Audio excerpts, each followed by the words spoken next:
Potato wages খেতে কার না ভালো লাগে? বাচ্চা থেকে বড় সবারই এই পটেটো ওয়েজেস খেতে ভালো লাগে। আসসালামু আলাইকুম এভরিওয়ান, কেমন আছেন সবাই? আরও একটি নতুন রেসিপি নিয়ে আপনাদের কাছে চলে আসলাম। ওয়েজেস বানানোর জন্য খুব পরিষ্কার দেখে একটু বড় সাইজের আলু নিয়ে নেবেন। আমি এখানে 5টি বড় সাইজের আলু নিয়ে নিয়েছি। আলুগুলো খুব ভালোভাবে ধুয়ে নেবেন, কারণ ওয়েজেসে আলুর খোসা ছাড়ানো হয় না। ভিডিওতে দেখানো অনুসারে আলুগুলো ঠিক এইভাবে কেটে নেবেন। একটি আলু মাঝখানে কেটে তারপরে 4 ভাগ করে নেবেন। আমি সবগুলো আলুই ঠিক একভাবে কেটে নিয়েছি। আপনারা একটু ভালো মতো লক্ষ্য করলেই বুঝতে পারবেন আমি কিভাবে আলুগুলো কেটে নিয়েছি। আলুগুলো কাটার পর পানিতে ভিজিয়ে রাখবেন।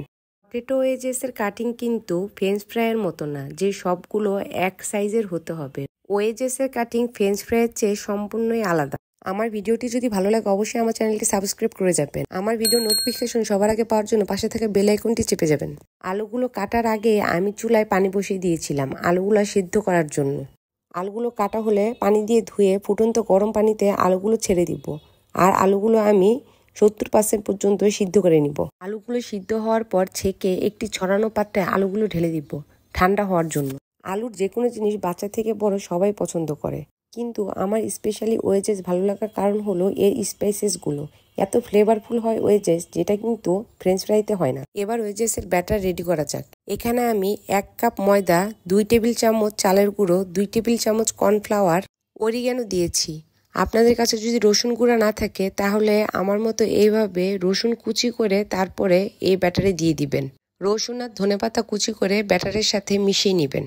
ধনেপাতার পরিবর্তে কিন্তু এখানে পার্সলে পাতাও দেওয়া যায়, কিন্তু আমাদের দেশে তো পার্সলে পাতা আর অ্যাভেলেবেল নেই, তাই আমরা ধনেপাতাই ব্যবহার করি। পরিমাণ মতো লবণ দিয়ে এতে 1 চা চামচ চাট মশলা, 1 চা চামচ মরিচের গুঁড়া আর 1 চা চামচ চিলি ফ্লেক্স দিয়ে দিবেন। সব মশলা ভালোভাবে মিশিয়ে এতে ফ্রিজে ঠান্ডা পানি দিয়ে ব্যাটারটা গুলিয়ে নিব। ঠান্ডা পানি দিয়ে ব্যাটার গোলানোর কারণে আলুটা ফ্রাই করার পর আলুর যে ময়েসটা আছে সেটা নষ্ট হয়ে যাবে না। ব্যাটারটা ঠিক এইরকম পাতলা হবে। দেখুন, একটি চামচ ডুবালে এইরকম দাগ কাটলে এইরকম আলাদা হয়ে যাবে। আলুগুলো ঠান্ডা হওয়ার পর কিছুটা কর্নফ্লাওয়ার ছিটিয়ে নিব, যাতে আলুগুলোর ভিতরে যদি কোনো পানি থেকে থাকে সেটা টেনে নিবে। ওয়েজেসগুলো কিন্তু ডুবো তেলে ভাজতে হবে। আমি চুলায় তেল বসিয়ে আগে গরম করে নিয়েছি। একটা একটা ওয়েজেস নিয়ে ব্যাটারে চুবিয়ে গরম তেলে ছেড়ে দিব। ওয়েজেসগুলো মিডিয়াম লো হিটে ভেজে নিব, কারণ আমরা আগে ওয়েজেস সেদ্ধ করে নিয়েছি, এজন্য ভাজতে বেশি সময় লাগবে না। গোল্ডেন কালার হয়ে গেলে ওয়েজেসগুলো নামিয়ে গরম গরম পরিবেশন করুন। আমি যেভাবে রান্না করি আমি ঠিক সেভাবেই চেষ্টা করি আপনাদের বোঝানোর জন্য। যদি কেউ কিছু না বুঝে থাকেন তাহলে অবশ্যই আমাকে কমেন্ট করে জানাবেন।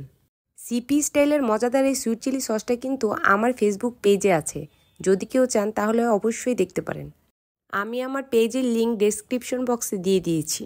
ওয়েজেসের প্রত্যেকটা স্পাইসেস ভাজার পরে খুব সুন্দরভাবে দেখা যাচ্ছে। আমার ভিডিওটি যদি ভালো লাগে অবশ্যই আমার চ্যানেলটি সাবস্ক্রাইব করবেন। Thank you for watching.